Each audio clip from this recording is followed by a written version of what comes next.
अभी ये हम काफ़ी मतलब इंपॉर्टेंट चीज़ें हैं यहाँ पे, देखो फैक्टर्स अफेक्टिंग द रेजिस्टेंस। सबसे पहले फिजिकल डायमेंशन। अभी फिजिकल डायमेंशन पे इससे कैसे डिपेंड करता है, the resistance of a wire depends on the length of the wire.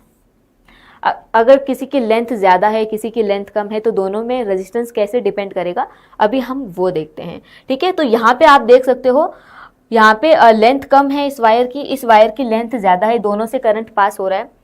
So electrons flowing relatively easily through the short wire with the minimal interruption signifying the lower resistance.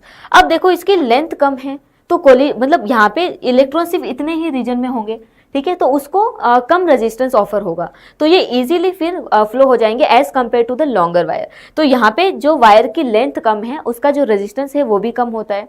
Ohm तो जो है ना, ये तो मतलब resistance का unit है। अगर आपके पास कोई भी अगर आप वायर लेते हो तो उसका थोड़ा बहुत तो रेजिस्टेंस होगा ही, चाहे उसका मैग्नीट्यूड बहुत कम हो, लेकिन थोड़ा बहुत तो रेजिस्टेंस होता है। ठीक है, अभी देखो अगर हमने वायर को अभी हमने लॉन्ग वायर ली तो वहां पे क्या होता है, the electrons encountering more obstacles and experiencing more frequent collisions within the longer wire signifying higher resistance. तो यहाँ पे अभी इलेक्ट्रॉन्स एक जगह से दूसरी जगह पे इतना उसे डिस्टेंस ट्रैवल करना है, और पूरे कंडक्टर में बहुत सारे फ्री इलेक्ट्रॉन्स हैं। ठीक है, तो ये यहाँ से समझो चलना स्टार्ट हुआ, फिर एक इलेक्ट्रॉन के साथ इसका कोलिजन होगा, आगे गया दूसरे इलेक्ट्रॉन के साथ, ऐसे करते करते करते करते बहुत सारा उसे अपोजिशन ऑफर होगा। ठीक है, ये जो वायर है इसके फ्लो को बहुत ज़्यादा अपोज करेगी, तो इसीलिए इस वायर का जो रेजिस्टेंस है वो ज़्यादा होगा।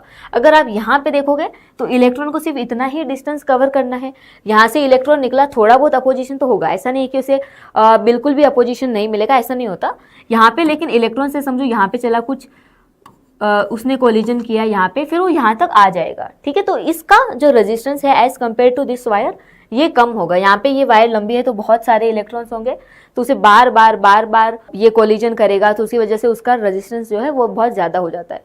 ठीक है, अभी हम देखते हैं, okay, the resistance of a wire depends on the area of a cross section. तो अभी पहला फैक्टर हमने क्या देखा था कि रेजिस्टेंस लेंथ के ऊपर डिपेंड होता है। लेंथ के ऊपर कैसे डिपेंड होता है, अगर हम इसको मैथमेटिकली लिखें तो ये क्या हो जाएगा, R is directly proportional to L। इसको ऐसे लिख सकते हैं ना कि जितना ज़्यादा लेंथ होगी उतना ज़्यादा उसका रेजिस्टेंस होगा। ओके, तो इसको अपन ऐसे मैथमेटिकली लिख सकते हैं। अब यहाँ पे देखो एरिया के ऊपर कैसे डिपेंड करता है वो देखते हैं। तो ये जो वायर है इसका एरिया कम है as compare to this wire. Okay, so a thinner wire with a smaller area offers fewer pathway for electrons. This increases the likelihood of collisions resulting in higher resistance.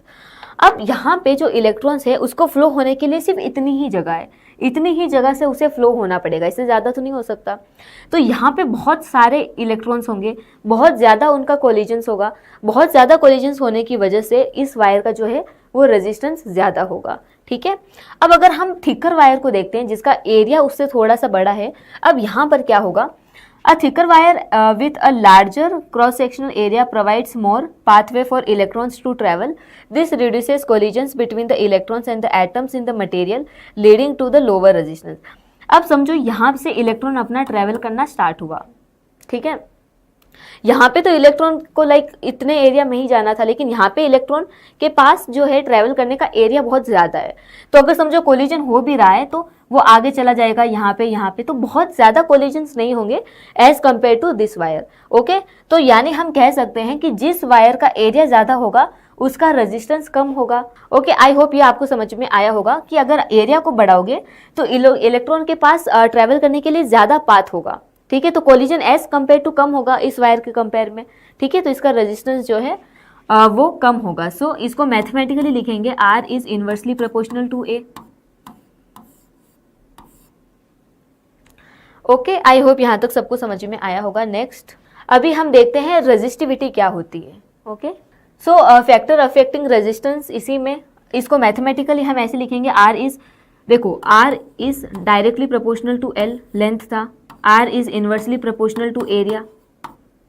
अगर आप इन दोनों को मिला के लिखोगे तो ये कैसा हो जाएगा, R is directly proportional to L by A। Okay, और अगेन हम जो प्रोपोर्शनलिटी साइन होता है उसको हटाते हैं, उसको हटाएंगे तो ये कांस्टेंट आएगा, तो यहाँ पे जो कांस्टेंट आता है उसको बोलते हैं resistivity.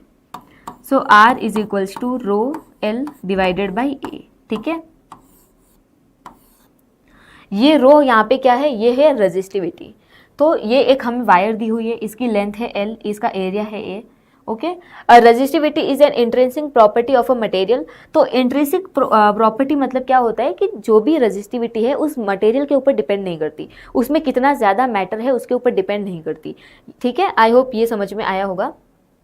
Resistivity of a conductor does not depends on the length and area of the cross section of the conductor. तो रेजिस्टिविटी जो है वो लेंथ और एरिया के ऊपर डिपेंड नहीं करती, ये मटेरियल की खुद की प्रॉपर्टी होती है। अगर समझो मैं 2 कॉपर की वायर लूँ या फिर मैं कौन से भी 2 वायर लूँ, ठीक है, ये मेरे पास है लेट्स से कॉपर का वायर और ये एक दूसरा कॉपर का वायर है। ठीक है, इसकी लेंथ कम है, इसकी लेंथ ज़्यादा है, इसका एरिया कम है, इसका एरिया ज़्यादा है, लेकिन दोनों का रेजिस्टेंस अलग अलग होगा, क्योंकि हमने देखा था कि भाई जो रेजिस्टेंस होता है वो लेंथ और एरिया के ऊपर डिपेंड करता है।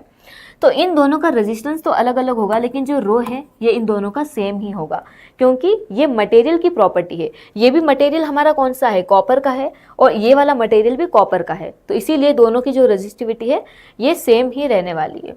अब यहाँ तक सबको समझ में आया, एक बार मुझे कमेंट्स में बता दो, और अगर किसी को कुछ डाउट है तो प्लीज़ अभी डाउट पूछ लो, है ना।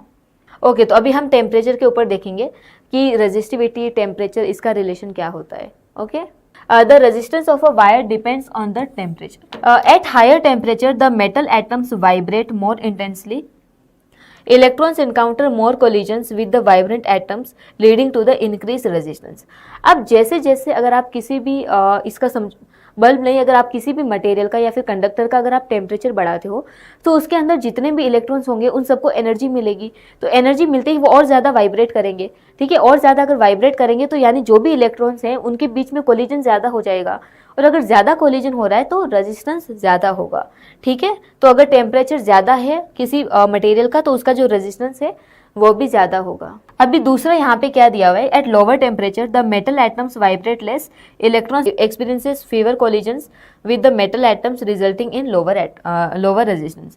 तो टेम्परेचर अगर आप कम करोगे तो वो जो एटम्स हैं, ठीक है, वो कोलाइड भी कम होंगे, वो वाइब्रेट कम होंगे, तो कोलिजन कम होगा, उससे कम रेजिस्टेंस ऑफर होगा।